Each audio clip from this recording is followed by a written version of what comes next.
آتی. سب سے پہلے میرے خیال میں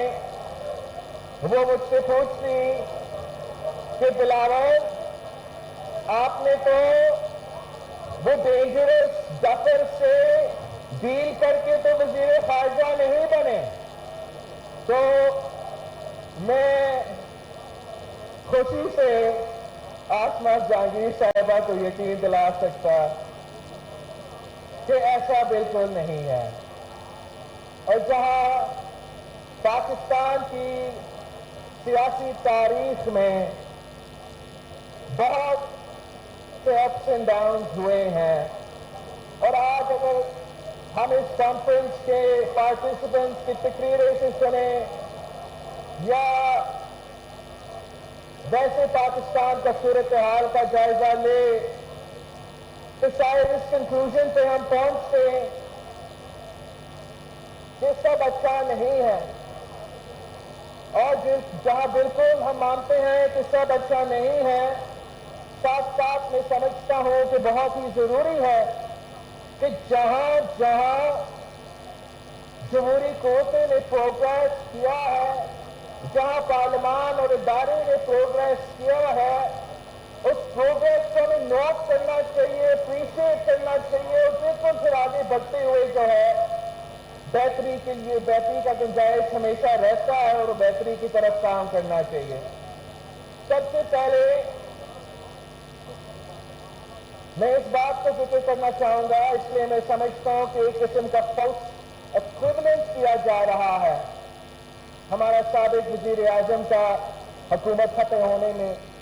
اور ماضی میں جو ہوتا رہا. آئی تھنک اس دفعہ بہت ضروری ہے کہ ہم ایمفسائز کریں کہ پاکستان کی پارلیمان کی پروگریس کے لیے، پاکستان کی جمہوریت کی پروگریس کے لیے یہ کافی بڑا کامیابی ہے کہ وزیر اعظم سابق وزیر اعظم عمران خان صاحب وہ پہلا وزیر اعظم ہے جو پارلیمان کے اندر سے ایک آئینی عدم اعتماد کی صورت میں گھر بھیجا گیا. یہ آپ کو یہ قدم پسند آئے یا نہ آئے، لیکن میرا خیال میں سارے سیاسی جماعتوں کے لیے، جمہوری پسند قوتوں کے لیے ہمیں اس پوائنٹ کو نہ صرف ہائی لائٹ کرنا چاہیے مگر زور دینا چاہیے کہ ایک ہی لیجٹمیٹ جمہوری طریقہ ہے ایک وزیر اعظم کو ہٹانے کا اور دوسرے وزیر اعظم کو منتخب کرنے کا، اور وہ ایک عدم اعتماد ہے. اور پاکستان ڈیموکریٹک موومنٹ نے تاریخ میں پہلی بار ایک ایسا وزیر اعظم کو جو ہمارے نظر میں ایک سلیکٹڈ وزیر اعظم تھا، غیر جمہوری طریقے سے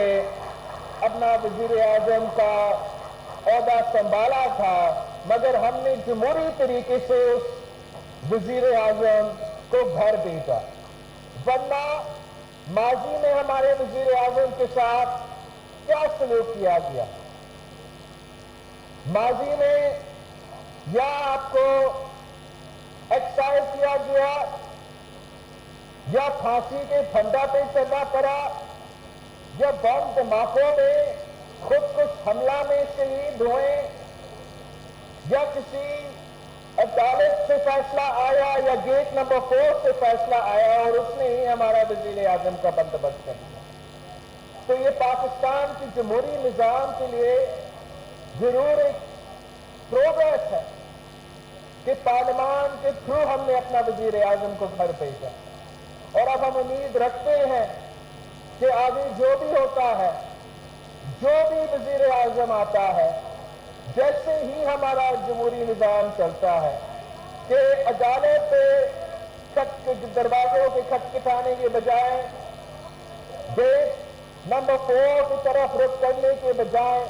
میں امید کرتا ہوں کہ آگے جا کے بھی اگر اپوزیشن ہونا ہے تو وہ پارلیمان میں ہو، اور اگر ہم نے کسی وزیر اعظم کا احتساب کرنا ہے تو وہ جمہوری طریقے سے ہو، وہ عدم اعتماد سے ہو. اور یہ جو پریسیڈنٹ آپ نے ڈالا ہے یہ پریسیڈنٹ چلتے رہے. جیسے جب خان صاحب نے اپنا حکومت چھوڑا تھا تو پاکستان کو بہت سے مسائل میں دھکیل دیا تھا، اور میرے خیال میں یہ پہلا وزیر اعظم ہوگا پاکستان کی تاریخ میں پہلے وزیر اعظم ہوگا جس نے اپنا ہی ملک کے معیشت پہ خود کش حملہ کر کے وزیر اعظم کا دفتر چھوڑا، اسی سوچ کے ساتھ کہ اگر میں اپنا ہی معیشت پہ حملہ کر لوں گا، عوام کے لیے مشکلات پیدا کروں گا، تو عوام سمجھیں گے کہ جو میری جگہ میں آئے ہیں وہ اس گناہ کے قصوروار ہیں. مگر حقیقت یہ ہے کہ اس اسٹیج پہ بیٹھے ساری سیاسی جماعتیں نے خان صاحب کی معاشی پالیسیز کے بارے میں ہمارا تنقید، ہمارا criticism is on the record, لیکن ہم میں سے کسی نے یہ نہیں سوچا کہ خود وزیر اعظم صاحب یا سارے وزیر اعظم صاحب اپنا ہی معیشت پہ خود مخصوص حملہ کر کے پاکستان کی تاریخ میں پہلی بار پاکستان کے معیشت کو یہ خطرہ تھا کہ ہم ڈیفالٹ کی طرف جا رہے تھے. اور ہم سمجھتے ہیں کہ to play with the health of a country's economy, to play Russian roulette with the country's economy, جس کا بوجھ آج تک پاکستان کے عوام بھگت رہے ہیں، یہ بہت بڑا ظلم تھا، نہ صرف پاکستان کے ساتھ، پاکستان کی معیشت کے ساتھ، مگر پاکستان کے عوام کے ساتھ. اور جتنا بھی اس کا پولیٹیکل کاسٹ رہا، سارے جو پاکستان ڈیموکریٹک موومنٹ کے سیاسی جماعتیں ہیں، ہم نے پولیٹیکل کاسٹ تو ادا کیا، مگر پاکستان کی معیشت کو بچایا، پاکستان کو ڈیفالٹ سے بچایا، اور پاکستان کے عوام کو مزید مشکلات سے بچائے.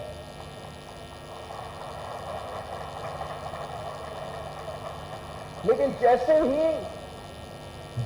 ہی ہم نے خان صاحب کی خودکش حملہ سے، ڈیفالٹ کا خطرہ سے پاکستان کو بچا دیا، تو ایک قدرتی آفت کی صورت میں تاریخی مانسون اور تاریخی سیلاب نے پاکستان کے عوام کو ایک اور امتحان میں ڈال دیا. یہ پاکستان کی ریکارڈڈ ہسٹری میں سب سے بڑے مانسون تھے، سب سے بڑا سیلاب تھا، اور ایک کلائمیٹ کیٹاسٹرفی ہے the likes of which we've never seen in our history. Gilgit Baltistan سے لے کے جنوبی پختونخوا تک، جنوبی پختونخوا سے لے کے جنوبی پنجاب تک، جنوبی پنجاب سے لے کے پورا کا پورا بلوچستان سے لے کے پورا صوبہ سندھ اس تاریخی مانسون اور تاریخی سیلاب سے متاثر ہوئے ہیں، آج تک متاثر ہیں. کیمراز تو چلے گئے ہیں،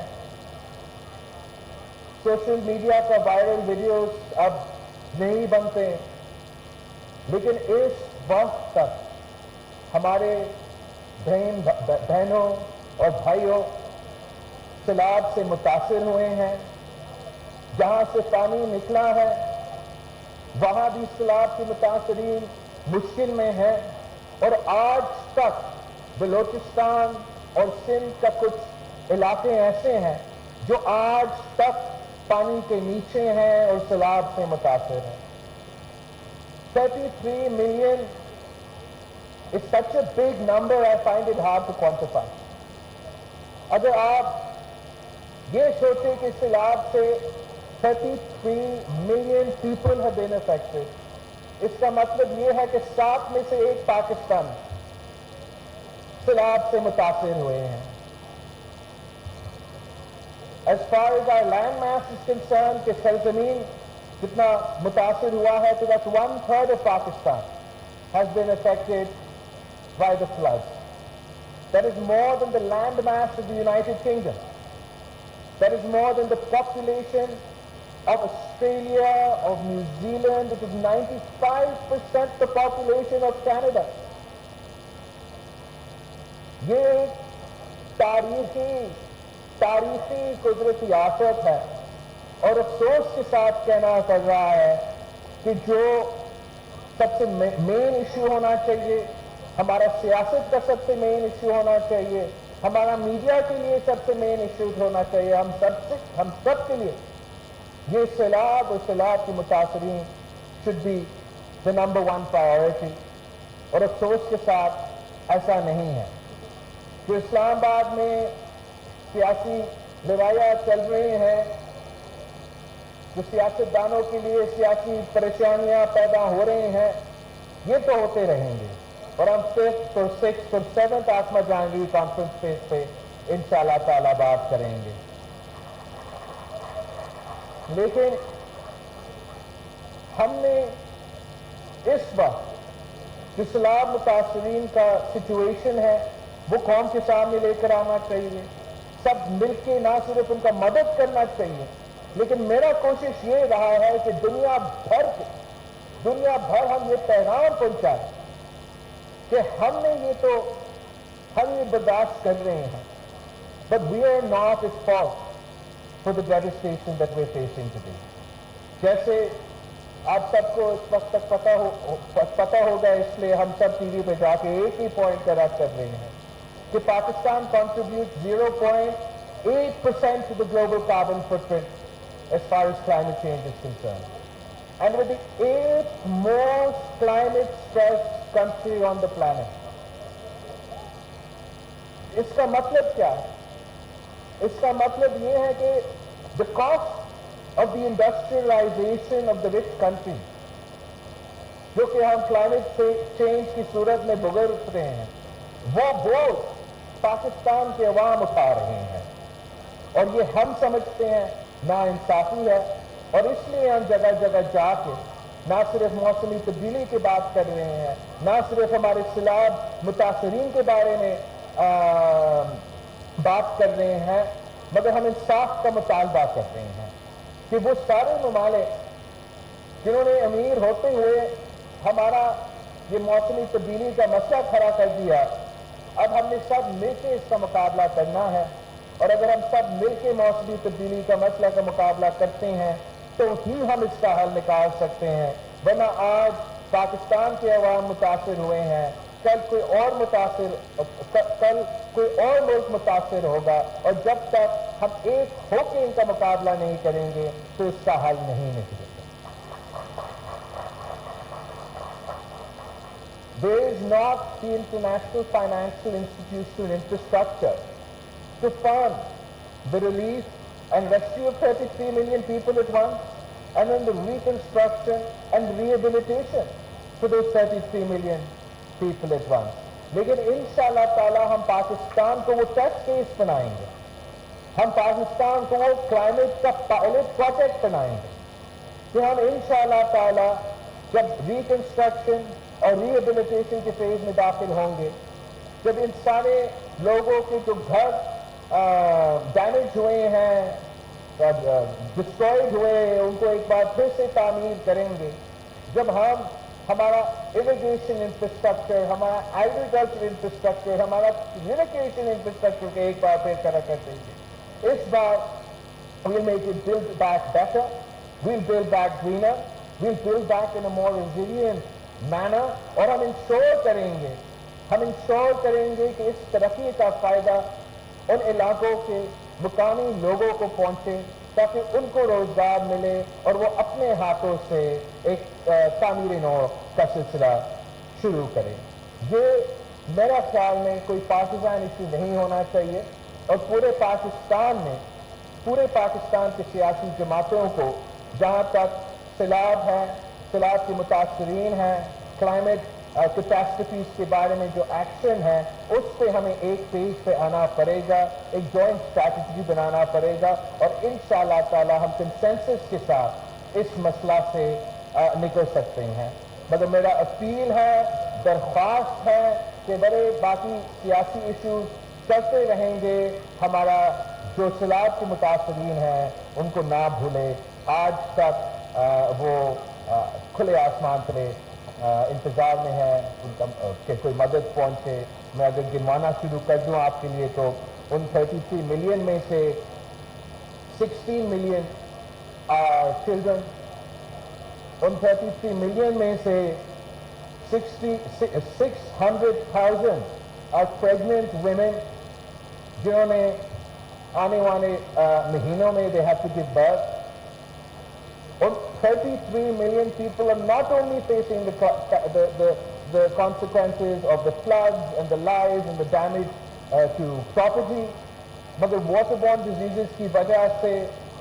ایک ہیلتھ کرائسس کا خطرہ ہے. ہیلتھ کرائسس کے ساتھ ساتھ جہاں ہمارا کھڑا فصل کو یہ سیلاب کی وجہ سے جو نقصان ہوا ہے, مانسون کی وجہ سے نقصان ہوا ہے, ذرائع معیشت کو اتنا نقصان ہوا ہے کہ 4.3 or 5 million acres of standing crop was destroyed. تو یہ پاکستان کا پورا معیشت پہ اثر کرتا ہے اور پھر ہمارا معاشی مشکلات بھی ہوں گے. تو ایک کے بعد ایک اتنا بڑا پیمانے پہ ایک کیٹاسٹرفی ہے, اور میں سمجھتا ہوں کہ اگر یہ کہیں بھی ہوتا تو اس ملک کے لیے اس ملک کے عوام کے لیے ایک ہی نیشنل ایشو ہوتا کہ ہم کیسے اپنے متاثر بھائی بہنوں کو مدد کریں. تو اس کاز کے لیے ہم سب آپ سب کا ساتھ چاہتے ہیں, آپ سب کا مدد چاہتے ہیں, اور امید کرتے ہیں کہ انشاءاللہ تعالی آپ کی مدد کے ساتھ ہم اس مشکل سے نکل سکیں گے انشاءاللہ. جہاں تک پاکستان کا جمہوری سفر ہے, جہاں تک ہمارا جمہوری سفر ہے, ہمارا آئینی سفر ہے, میں امید رکھتا ہوں کہ جو بھی عاصمہ جہانگیر کانفرنس میں حصہ لے رہے ہیں, ہم سب مل کے ایک یونٹی آف پرپس کے ساتھ پاکستان میں نہ صرف جمہوریت کا دفاع کریں گے, پاکستان کا پارلیمانی نظام کا دفاع کریں گے, مگر انشور کریں گے کہ آگے جا کے ہم اپنا نیا نسل کو انتہا پسندی سے بچا سکیں گے. اور وہ نہ صرف مذہبی انتہا پسندی مگر سیاسی انتہا پسندی جس کا ہم آج کل مقابلہ کر رہے ہیں, جو کہ نہ صرف پاکستان میں سیاسی انتہا پسندی کا مقابلہ کیا جا رہا ہے, مگر بھارت میں بھی سیاسی انتہا پسندی کا مقابلہ کیا جا رہا ہے, یورپ میں سیاسی انتہا پسندی کا مقابلہ کیا جا رہا ہے, امریکہ میں سیاسی انتہا پسندی کا مقابلہ کیا جا رہا ہے. اگر پاکستان کا سیاسی انتہا پسند کے نشانے پہ اسلام آباد ہے اور اسلام آباد کا گھیراؤ ہے, تو امریکہ کے انتہا پسندی کے نشانے پہ ان کا بھی واشنگٹن ڈی سی ہے, ان کا بھی جمہوری نظام ہے, اور ان کا جمہوری نظام کا گراؤ کرنے کا سازشیں چلتے رہیں گے. لیکن ہم اگر نیا نسل سے امید کرتے ہیں کہ وہ سچ کے ساتھ دیں گے, وہ جمہوریت کے ساتھ دیں گے, وہ ترقی کے ساتھ دیں گے, اور وہ انتشار کو, انتہا پسندی کو اور ایک آدمی کا انا کو رد کریں گے. میں آپ سب کا بہت بہت شکر گزار ہوں, اور میں عاصمہ جہانگیر کانفرنس کو اسی طرح ترقی کرتے ہوئے دیکھنا چاہتا ہوں.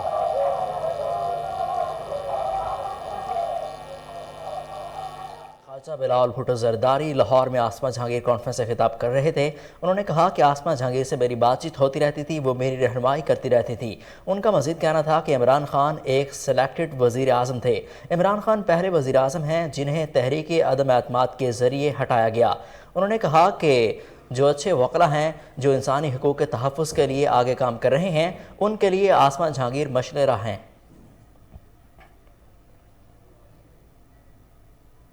نیوز اسٹوڈیو سے فی الوقت اتنا ہی. مزید اپڈیٹس کے لیے دیکھتے رہیے کوہنور نیوز.